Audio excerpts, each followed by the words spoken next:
Bonjour, aujourd'hui nous allons parler de Nantes, une ville d'histoire, de culture, mais aussi de plus en plus d'insécurité et de violence.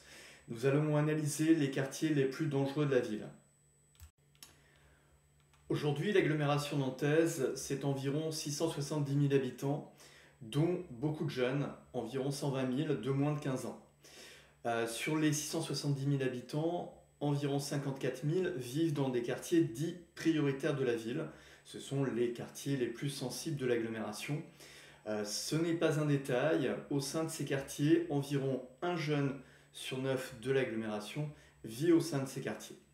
Parmi ces quartiers, beaucoup sont désormais marqués par des problèmes de délinquance, d'insécurité et même de violence urbaine.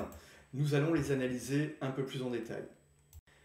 Très concrètement, quand on regarde la carte de l'agglomération de Nantes et en particulier de ces quartiers prioritaires de la ville, de facto ces quartiers sensibles, nous avons un top 5 de ces quartiers. Tout d'abord, Bellevue, 16 290 habitants, près de 4 000 jeunes. C'est l'un des grands quartiers populaires de Nantes, avec à la clé des règlements de compte, des violences entre bandes, des incendies de voitures. C'est ici que la tension est la plus palpable. Nous avons aussi les Dervalières, environ 5 400 habitants, 1500 mineurs. Un quartier historique de la ville, des trafics qui s'y sont installés durablement, malgré les efforts de réhabilitation qui ont été faits ces dernières années. Ensuite, La Bottière, 5 700 habitants, 1400 mineurs. Il est situé à l'est de la ville, c'est un autre quartier chaud, un autre point chaud. L'été, il y a souvent des tirs de mortier, des feux de poubelle qui sont devenus réguliers. Ensuite, Malakoff, 3 500 habitants environ, 900 mineurs. Ici, les habitants parlent d'un climat d'abandon, des zones entières échappent à la tranquillité publique, surtout la nuit. En dernier lieu, Le Breuil, 3 900 habitants, plus d'un millier de mineurs. C'est un quartier sensible, connu pour être le théâtre régulier d'attaques contre les forces de l'ordre ou les pompiers. Au total, la ville compte une quinzaine de quartiers qui sont concernés par ces violences. Il y a aussi Port-Boyer, Clos-Taureau, Château, Alvec ou encore Sillon-Bretagne.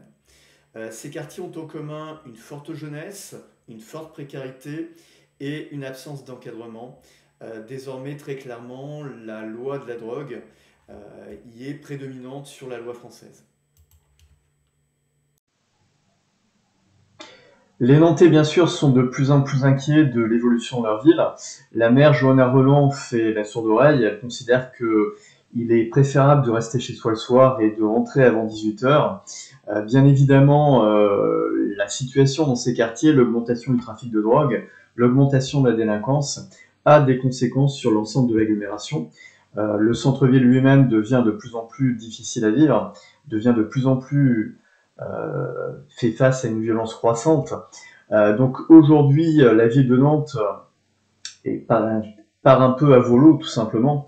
Il est clair que de plus en plus, l'insécurité croissante au sein de la ville est un problème important pour ses habitants. La police aujourd'hui est débordée, elle ne peut plus faire face au niveau de délinquance actuelle. Il est très clair que les pouvoirs publics doivent reprendre en main la ville, comme c'est le cas bien sûr dans beaucoup d'autres villes du pays.